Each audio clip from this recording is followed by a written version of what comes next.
If this video runs for an hour, I'm going to be very disappointed in myself. So, even though I'm better known for Transformers and Super Sentai slash Power Rangers, I actually am quite a bit more of a trekker. I haven't gone to conventions, I haven't done cosplay. No, I went to one convention when I was like 9, and I barely remember it, and I wasn't there for very long because we were there to drop off something, and then we took off, and then that was the end of it. So, like, whatever, that's the only convention I've ever been to. I barely even remember it happening, so technically that kind of doesn't count. But I've only done one, two, three, four, five, six reviews on CDX for anything Star Trek related, I think. Yeah, because Enterprise Delta, JG Prize, Tricorder Communicator, Science, Tricorder Communicator, Phaser, other movie Phaser. Yeah, that sounds about right. I think I've only done six things in reviews to Star Trek ever. Maybe the DVD? Maybe the 2009 DVD? I don't remember. I tried doing the DVD thing and nobody's it. Probably because it's text and picture only. It's not. Anyways, I'm not known for being a Trekker, or at least I'm not associated with Star Trek, but I am in fact a very very big Trekker. I do enjoy it, and I've been enjoying it my entire life, stuff like that. So I don't get much opportunity to talk about Star Trek because, well, I don't have a lot of Star Trek in my collection. I've got a couple of posters, and I got a couple of those 2000 something Ships of the Line calendars, which I actually looked at the.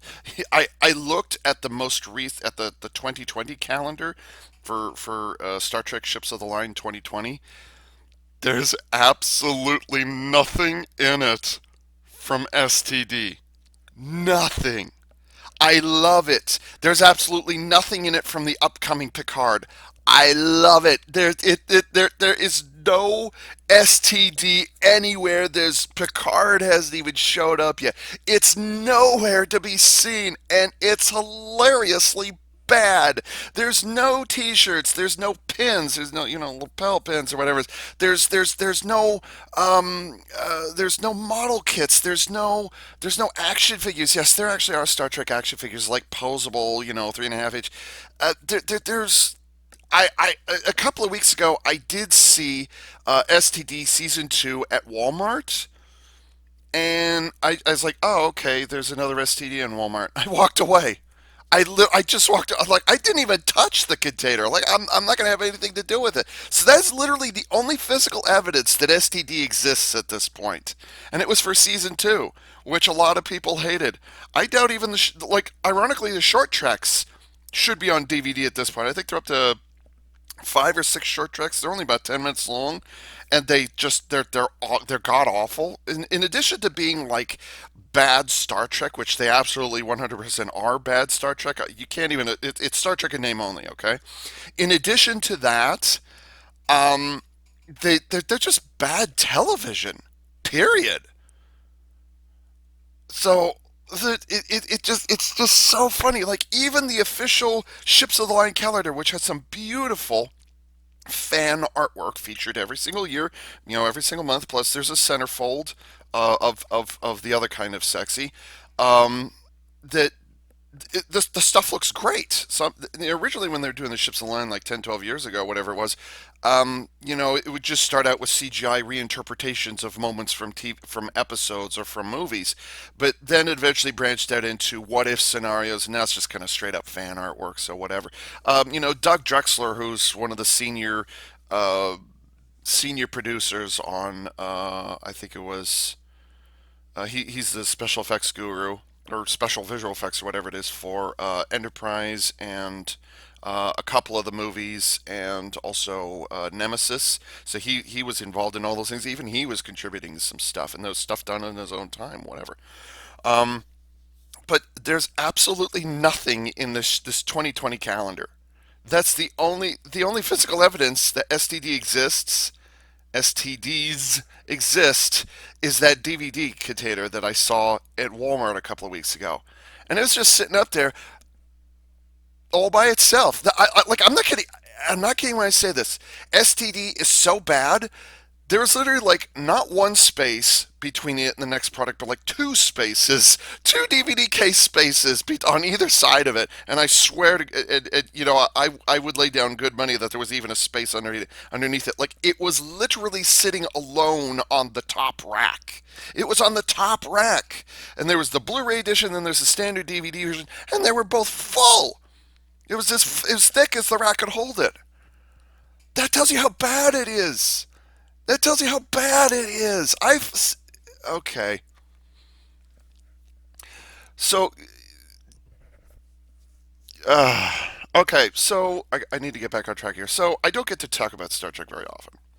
And also, like I said, I don't have a lot of physical anything sitting around here that I can like show you people. Like I've got DVDs and I've got pictures on the computer, or whatever, and then I've got there's Memory Alpha, which is the greatest name for a wiki ever. You've got that, but like that's nothing I can review. There's nothing I can hold in my hands and here's this thing, whatever it is. So I don't get to talk about Star Trek very often.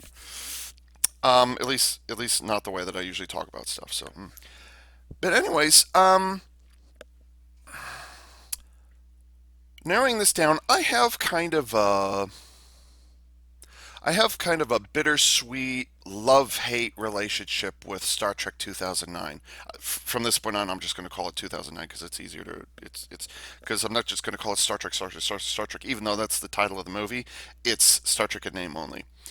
So I'm just going to call it 2009 the whole time. So, anyways, I've got kind of a bittersweet relationship with 2009. I hate the director.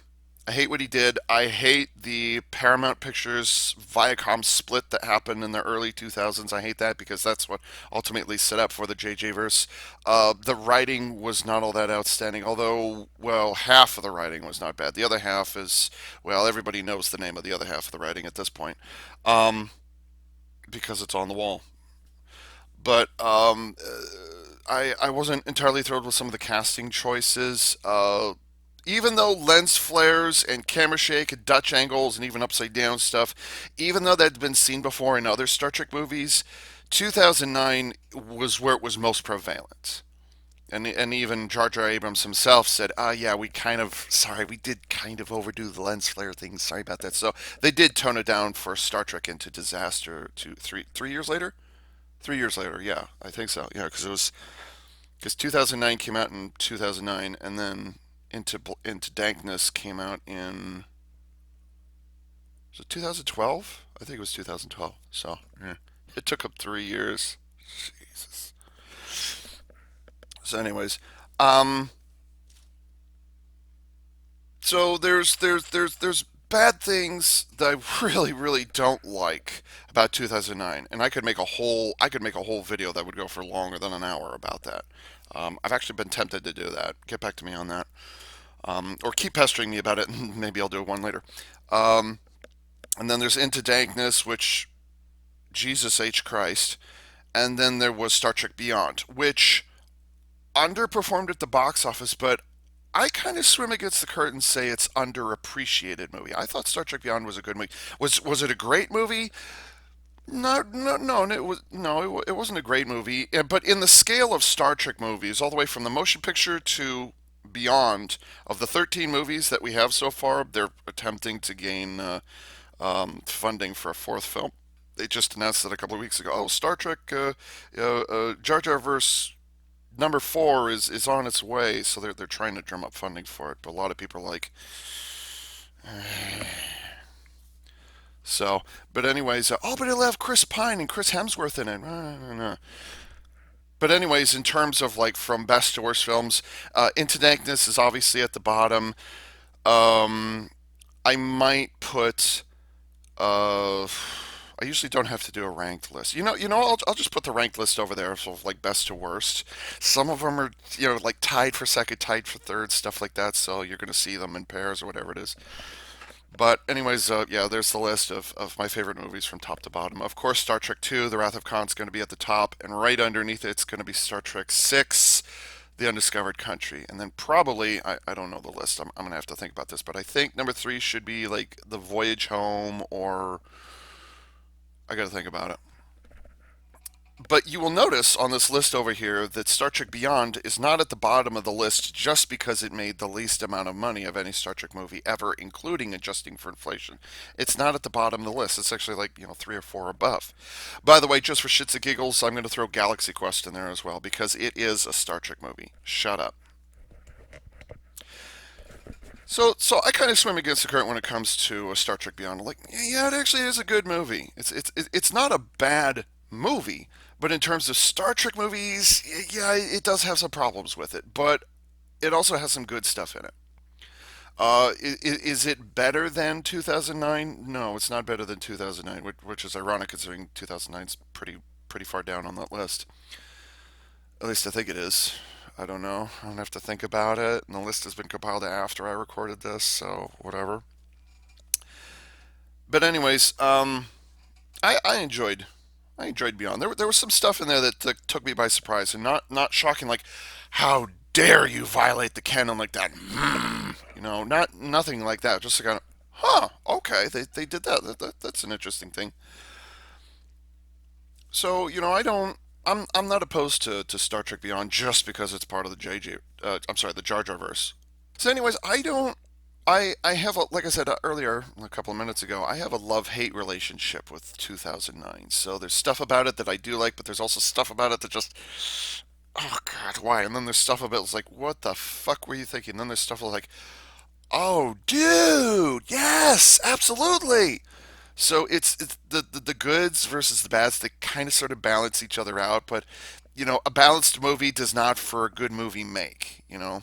So um enter this thing, which I saw this at BobaCon a couple of weeks ago, and I actually it didn't have any enough labels on it to tell me what line this comes from.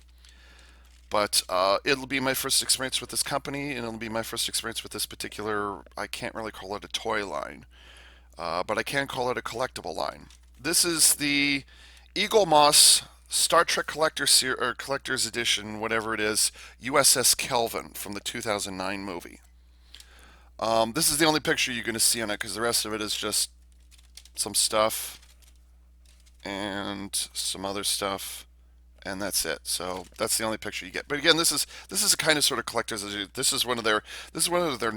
I don't think this is a 9-inch version. In fact, I'm fairly certain it is not. But this is supposedly like a deluxe version, like bigger from what they usually make. So I picked this up for way more money than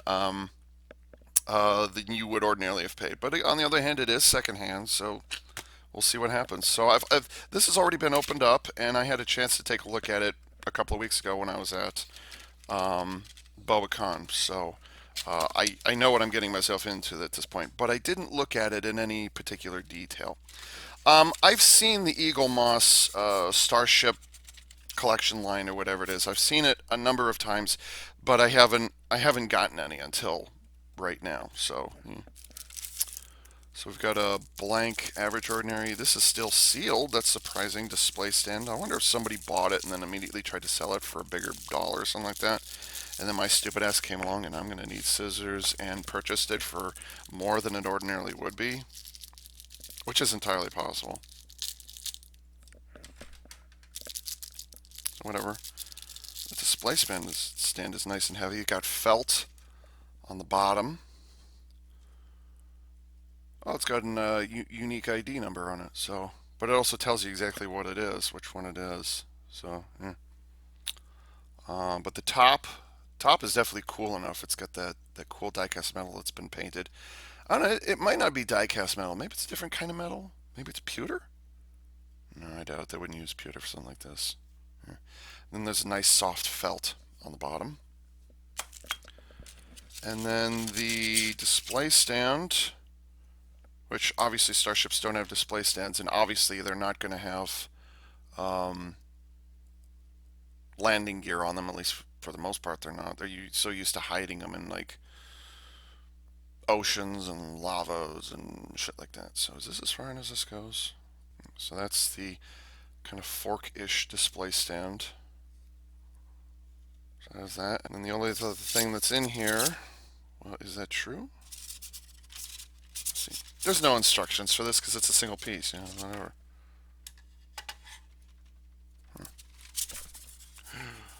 God, almost. Is that it? That's it. Yep. So just some styrofoam. And that's it. That's all that there is in here. And here we have the USS Kelvin herself,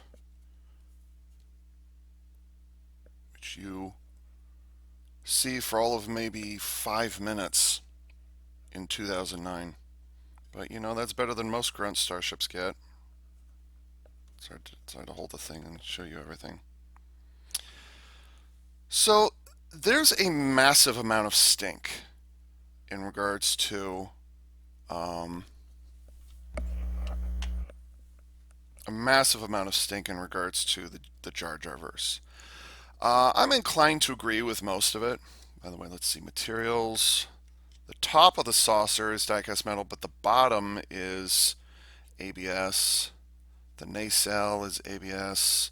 Engineering hull and deflector dish are ABS. Let's see, is the bridge ABS? No, the bridge is diecast metal. So there's a lot of stink when it comes to the Jar Jar verse, and some of it absolutely is warranted. But I kind of think the Kelvin gets a little bit, kind of gets the design of the ship itself gets a bit too much hate, kind of unnecessary hate. Like you didn't really need to go there. Boy, that shuttle bay door is rather featureless. Wait a minute, is this 9 inches? Is this one of the 9-inch ships? That would make it a deluxe version of the ship. I know that I do know there's two different scale versions that Eaglemoss makes.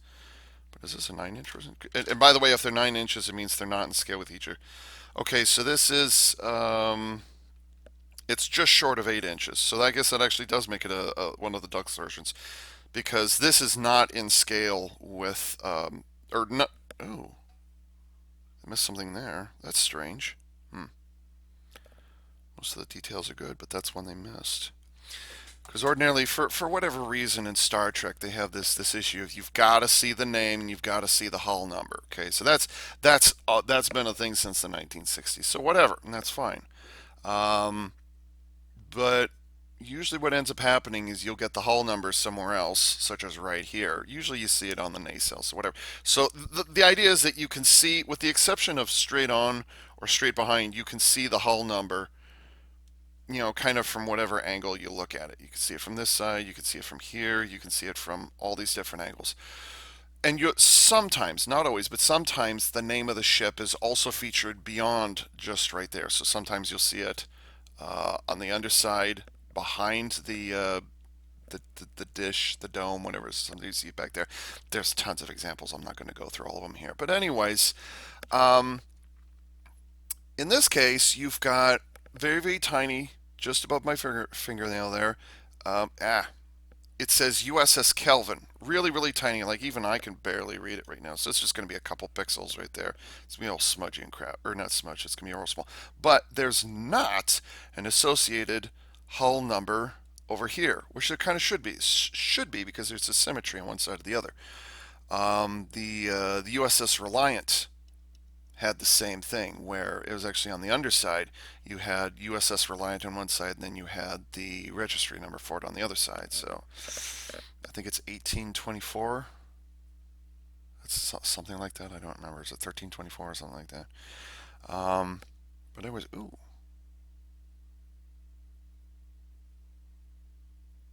Huh. Okay. I haven't looked at this in detail yet. I haven't really, gotten down detail.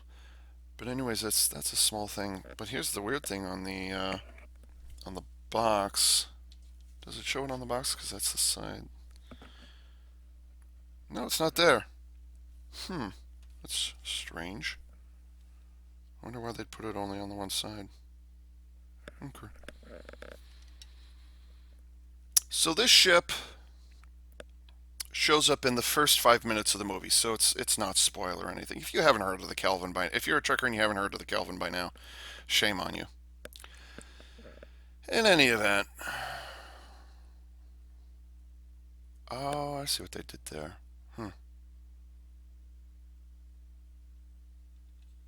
I'm surprised the fin isn't.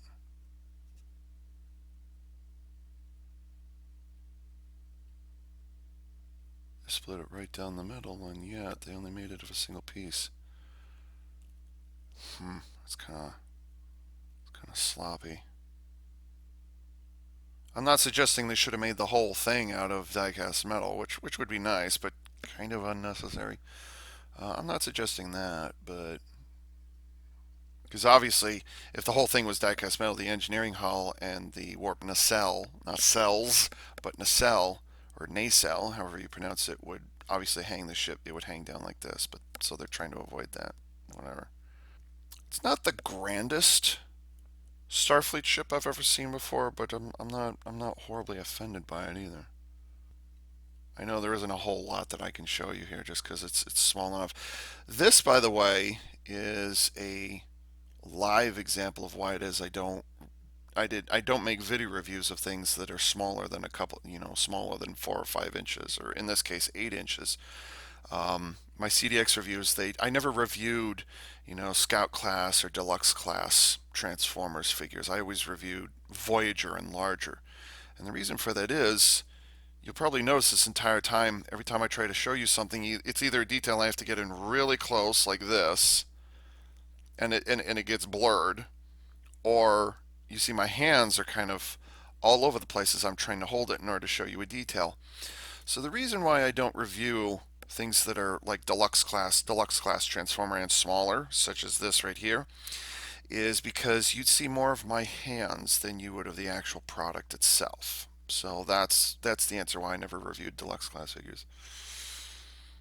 The navigational deflector array at the front, that is not painted, which is kind of disappointing. I think they could have done it. But the Aztec pattern is definitely real here.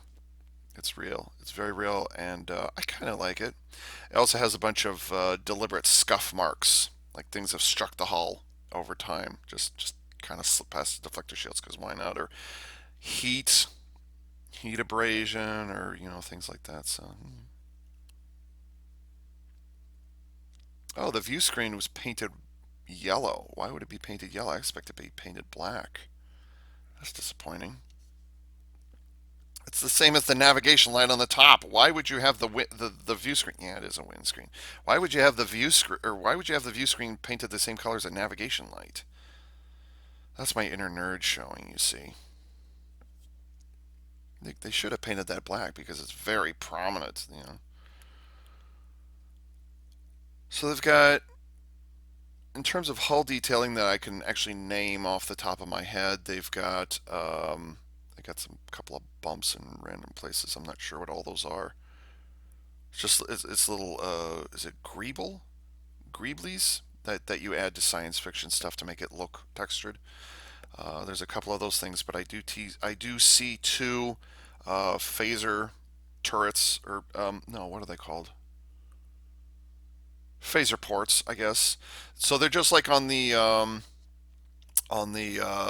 Constitution refit. They've got those phaser turrets that are constantly placed on the top and bottom of the saucer section. They've got two of those in the top and two of those in the bottom, and they're spaced just above my fingernails here. Let's see, maybe I can get it to reflect just right. There it is. See that little bump just above just above the shadow there? So those tiny little paired bumps, whatever it is, pixelation notwithstanding, those that's one of the pairs of phaser turrets. And then the other one is, oh, there you can see it better just above my fingernail there on the left. On the right? On the left? How am I flipping this? It's my left finger. So that's where the phaser turrets are. But then the Kelvin was actually showed to have two different kinds of energy weapons. There's a standard phaser turrets, which are constantly sitting there, and then there's retractable phaser turrets, which are kind of repeating blasters. The kinds that go like a machine gun or some such. So they've got 6 doors, and they're all located underneath the Kelvin's name. There's 6 doors, and they're all molded in detail. And then there's 6 more sitting on the bottom as well. So the same arrangement on the bottom as there is on the top. And again, these are details. These are greeblies that you're not going to be able to see in here, but I'm just letting you know, yes, they are there.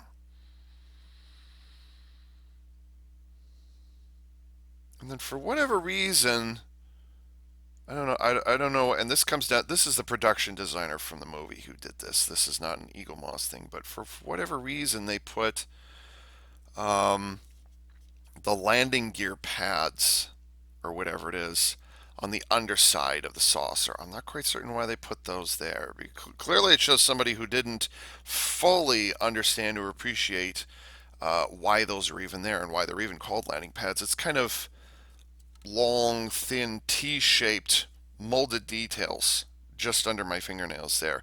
And those are there because TOS Enterprise had them and then the Refit Enterprise had them, although they were not T-shaped. Um, those are, it was always the intent that the flying saucer on the TOS Enterprise was indeed a flying saucer.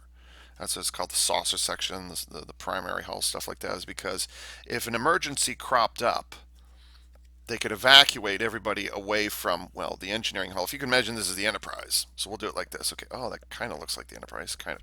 So you would evacuate. It's upside down. If you evacuate everybody from the engineering hull into the saucer section would then break away and float away, and then the rest of the ship would explode for whatever reason. So, but then the saucer section, if it was close to a planet, would be able to come down and would be able to land, make an emergency landing on the planet's surface. If you watch Star Trek Generations, this is where we finally saw on camera this sequence happening.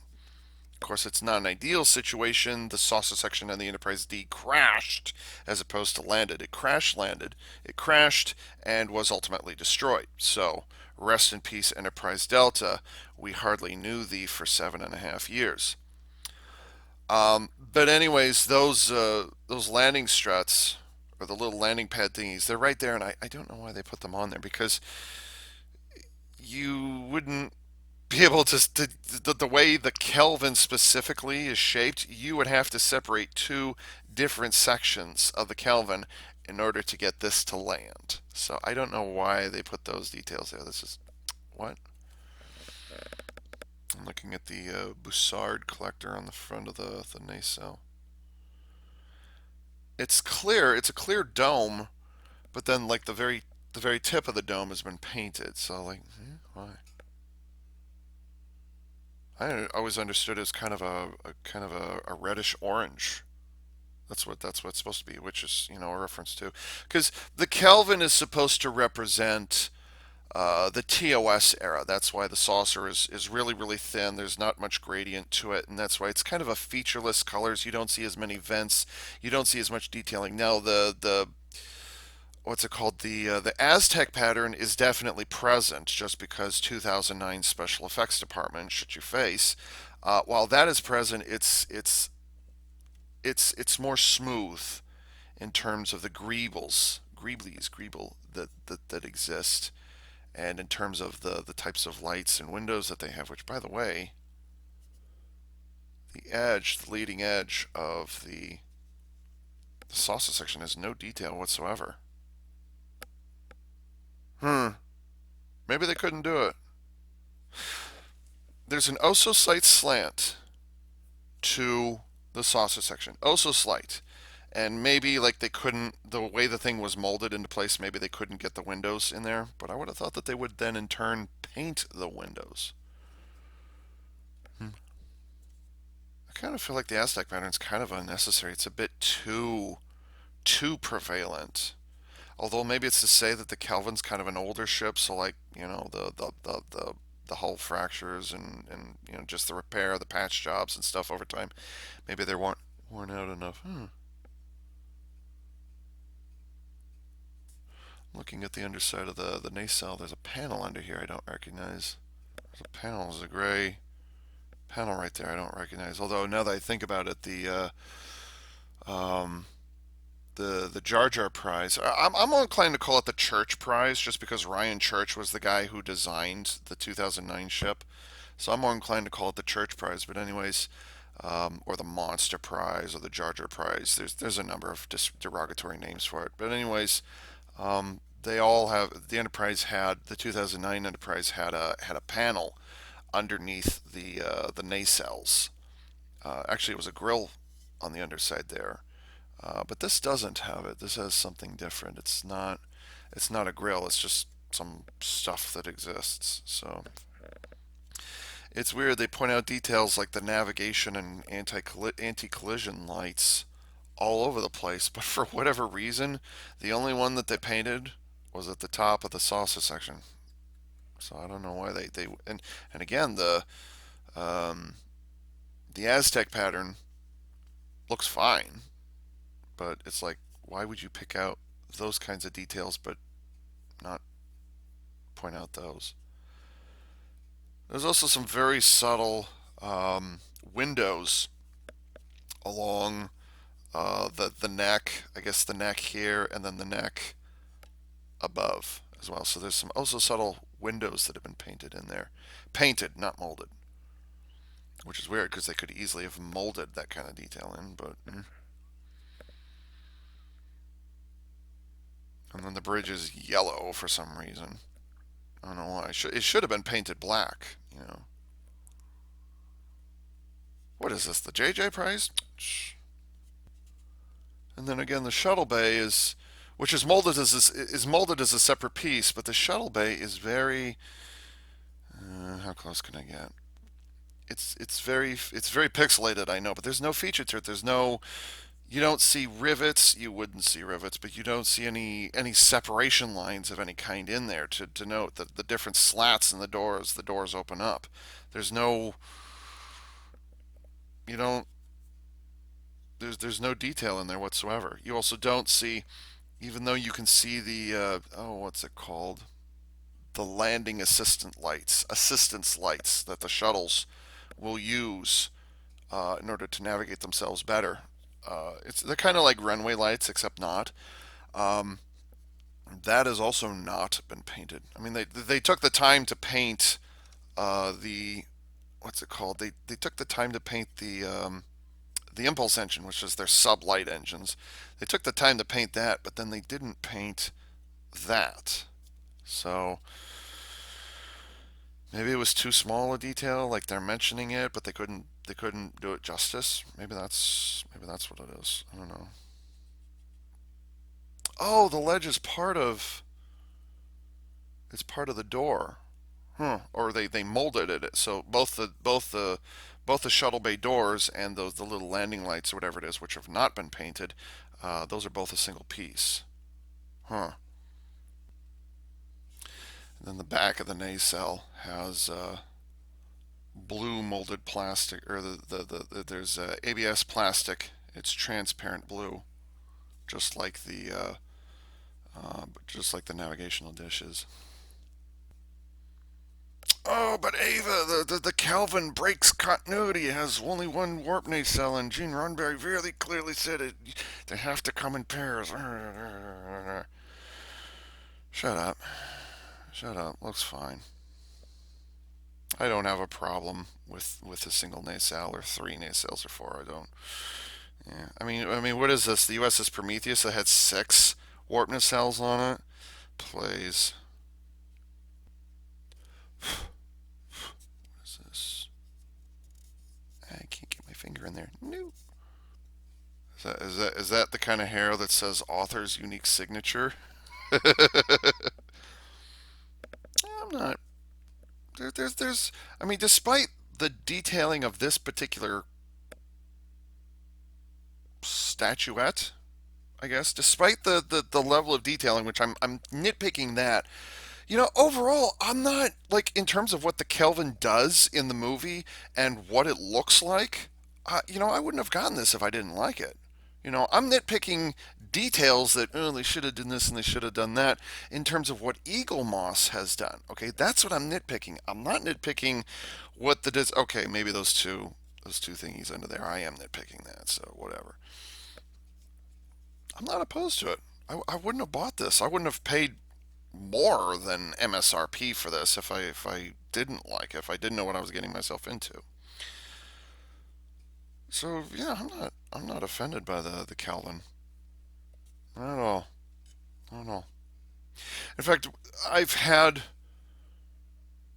I've had the Kelvin sequence since I bought this yesterday. I've had the Kelvin sequence going through my head over and over and over almost nonstop for 12 hours now, almost nonstop. Or maybe it'd be 16 hours at this point. The Kelvin sequence from when that first from when the first title card appears with, I think it's Paramount Pictures. Yeah, when you see the Paramount Pictures title card appear, which is when that solemn horn is heard for the first time. When you hear that until the you see young James Kirk in that convertible car. That whole sequence in there, which is about 5 minutes long, far and away the the best part of that whole movie. Like, think what you will of canon breaking and continuity and consistency and all those things. You can think of that as much as you want to. But the Kelvin sequence is by far the very best part of the whole 2009 movie. And so, of course, I'm gonna jump at the chance to get the Kelvin because, like, I'm not opposed to it. I don't care if the ship is destroyed inside of the first 5 minutes. Like, that doesn't bother me. It looks neat. It's the exact same thing with the Akira class USS Thunderchild from Star Trek First Contact. It's not even on screen for a whole minute, and people love that thing.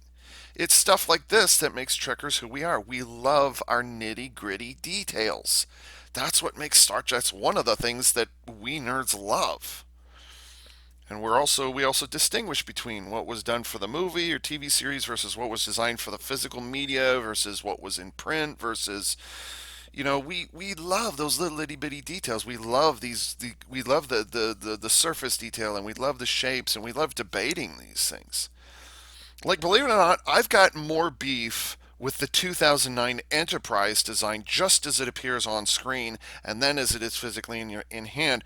I've got more beef with the Enterprise than I do with the Kelvin. The Kelvin is fine the way it is, and not just because of the way it's treated in the movie. Like, I actually like the Kelvin herself as a neat design. I like it. It's not meant to be the pride of Starfleet. It's not meant to be to it's not meant to do that. It's kind of a scout ship. It's kind of get out there, take a quick look around, and then come back. It's not a long duration ship like the Enterprise is. So I like this ship. I like the shape of it. Of all the things that there is to complain about with the Jar Jar verse, the Kelvin for me is not one of them.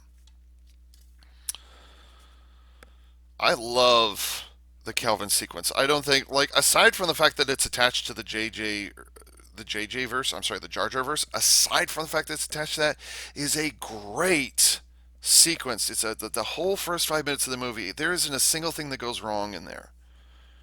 It's got the right emotion. It's got a good deal of visual style and all those things, and it's got the editing is very well done. The sound effects are just magnifique. The music hits all the right notes, literally and figuratively. The acting is fine. The directing is also fine. I should point out.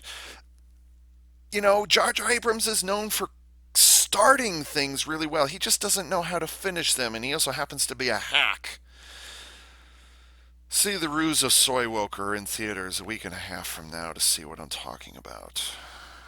I'm really not. I'm not going to watch that movie. Fuck that. I'm not going to trust this. But, like, I want the Kelvin sequences cut. Ava, you done fucked up. This is going to be a 45-minute video. There you go. That's what I should have been doing the whole time.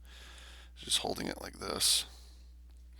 But on the other hand, it will slip out. So, because it's only held in place by friction. So be gentle with it, please. Mm?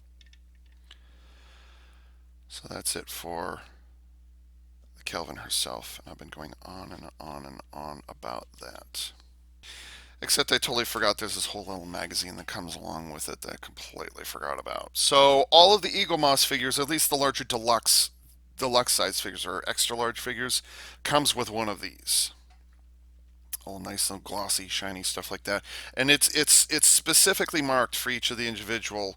I keep wanting to say figures just because I collect action figures. Sorry about that, but it comes with each of the individual ships. So it's a light cruiser. It was destroyed in the year 2233. Length is 315 meters. And her captain was Rabot, something like that. And this is an in-depth. It doesn't just talk about uh, the the ship that you've purchased, but it also talks about the design of the ship for that TV series or for that movie. So it's let's see, she has a crew of 800. Her mission is stellar survey. Her weaponry is phaser emitters and photon torpedoes, which that doesn't make any sense whatsoever because I don't remember the Kelvin having torpedo launchers. Maybe she did, but where are they? That's kind of the thing I'm wondering about. So, but also you're going to see that's not the Eaglemoss ship. That's the actual USS Kelvin herself. That's the CGI model that they used in the movie. So it's a mixture of the two things. You get some really good detail here. Oh wow, that looks great. Look at this, and this is stuff you're not going. It's not just clips from the movie. It's actual. These angles were specifically made. I can't see what I'm doing. These are angles that you actually that were made just for this book. You never see the Calvin look like this in the movie, where she's not under attack or dramatic lighting or getting torn to pieces or her suicide run. Well, it wasn't really a suicide run, but whatever. But that looks great. Oh, here we go. Now this you did see in the movie.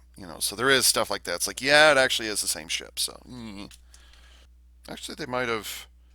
Yeah, designing the Kelvin, the first ship to appear in the reimagined Star Trek, had to be instantly familiar, but also had to have a unique design. I can live with that. Oh wow, concept images. Dude, look at this. This is what they were thinking of. This is what the Kelvin looked like during concept phases. This is the kind of stuff that we Trekkers drool over.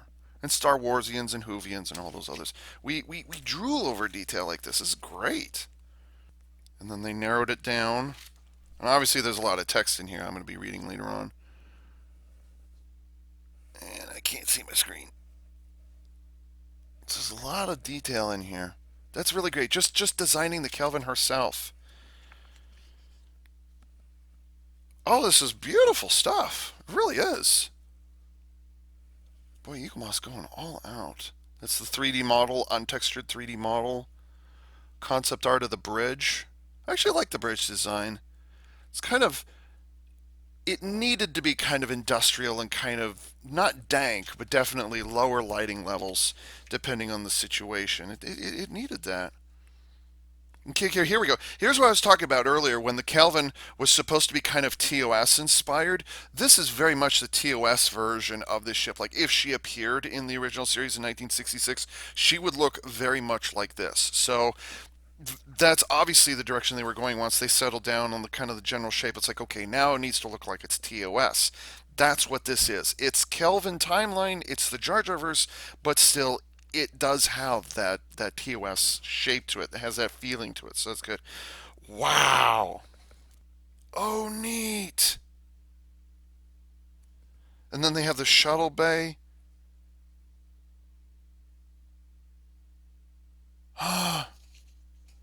They've got the frickin' look at this. Look at this detailing. That's the Bussard collector at the front of the warp nacelle. That's beautiful. You'll never see that detail in the movie. Ever. You'll never see it.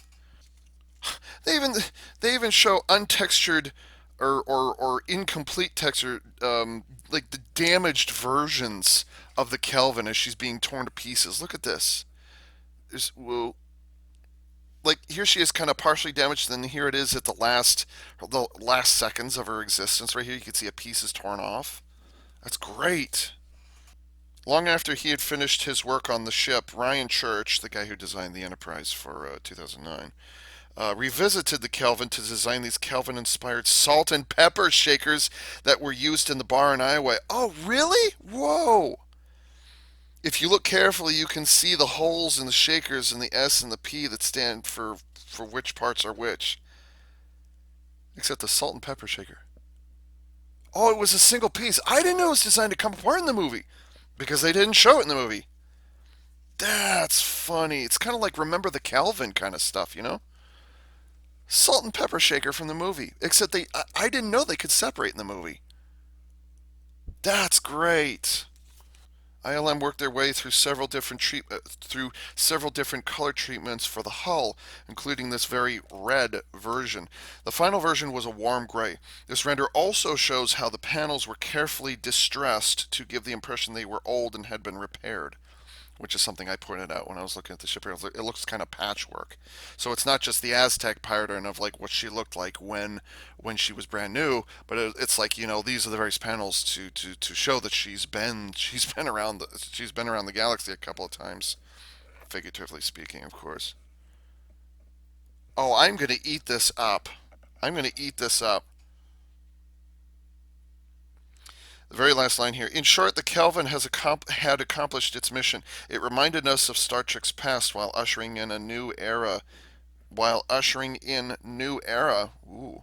While ushering in new era that took us all in a bold new direction. I'll agree it was definitely bold. Was it brave? I don't know about that.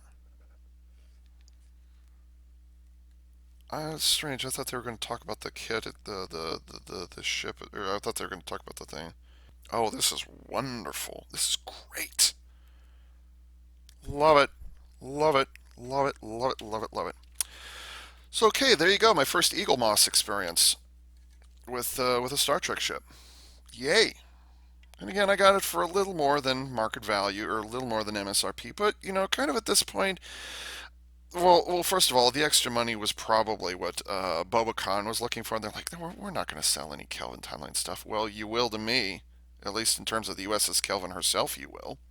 So I'm satisfied with this. Unfortunately, the runtime of this video is. I'm disappointed in myself. And so with that, this is AV Unit 4A saying thank you for tuning in.